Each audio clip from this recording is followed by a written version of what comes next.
Hello and welcome back to MS Mondays. I'm here to share some more information on multiple sclerosis in honor of MS Awareness Month.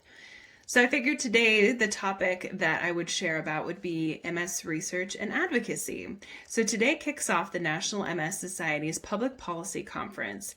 This is an awesome conference that happens every year where MS activists from across the country come to Washington, D.C. and visit with Congressmen, flood Capitol Hill with orange, and push some efforts forward to raise awareness for MS. Obviously, this year with COVID, it looks a little different, which is why I'm sharing today, because I'm going to be putting a link down below on how you can register, because this year's Public Policy Conference is virtual, which means more people have the opportunity to join us, to learn what it means to be an MS activist, learn how you can get involved, and just to kind of learn what goes on behind the scenes when it comes to advocacy. And so it's really great. And I've been an MS activist since 2016. I had the opportunity to come to Washington, D.C., meet with congressmen and learn about some of the efforts that we try to bring forward to congressmen to help, raise awareness. And that can include having access to affordable medication, to raising funding for MS research. And one of the really cool things that I learned my first time as an MS activist at the Public Policy Conference was that the Department of Defense has a specific line item for MS research. It's called the CDMRP, the Congressionally Directed Medical Research Program. And the reason why they started this was that they were seeing a lot more veterans developing MS that were service related. And so they had a responsibility to figure out why. And so they started funding MS research. And knowing as a military spouse and somebody living with MS that the Department of Defense had a vested interest in it, I thought that was really great. And that year I ended up getting nominated to be a consumer reviewer for the MSRP.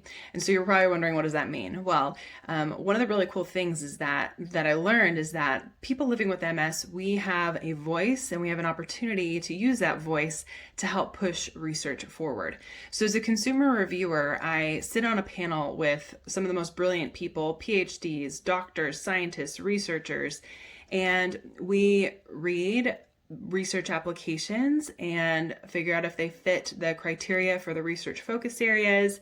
And as a consumer reviewer, I get to have my input on what the impact of these particular research applications would have on people living with MS if they were successful. And so it was really cool experience to be able to sit on those panels, rub elbows with some of these brilliant minds, and know that my voice had power and my voice had impact on helping what got recommended for funding. And so knowing that a lot of those research applications that I read are in the process of being researched is just really exciting. And so I just love that we get to have an opportunity to have a voice in that, and also to have a voice in pushing efforts forward, whether that's making sure that medications are affordable and people have access to them, to having access to telehealth. So I would highly encourage you, if you've never been a part of Public Policy Conference and maybe being an activist sounds like something you might be interested in, I'd highly encourage you to join us today and tomorrow for the Public Policy Conference. You'll get to learn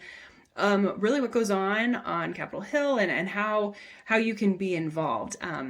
It can be as easy as sending an email to maybe joining some of our committees, lots of different opportunities. So I just wanted to share that today, that MS research that is happening. I think one of the things is, as I served on this panel, I learned it gave me a lot of hope. There's a lot of really cool research that's happening right now, from wellness ideas, maybe figuring out, is there a diet that helps people living with MS? Are there exercises that help people living with MS? To biomarkers to help diagnose people quicker, figure out who's more prevalent of getting MS, to remyelinating drugs to help repair what's been damaged and what's been lost. And so if anything, I want you to know that you should feel hopeful for the research that is happening right now.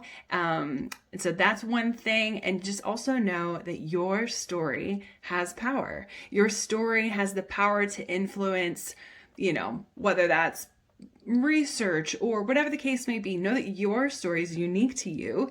Your story has power and you should share it. And because you never know the impact that you sharing your story about living with MS, what kind of impact that'll have on those around you. So be encouraged, feel empowered, and join us for the Public Policy Conference today. We will be back next Monday for our last MS Monday, but thanks for joining me and have a wonderful day.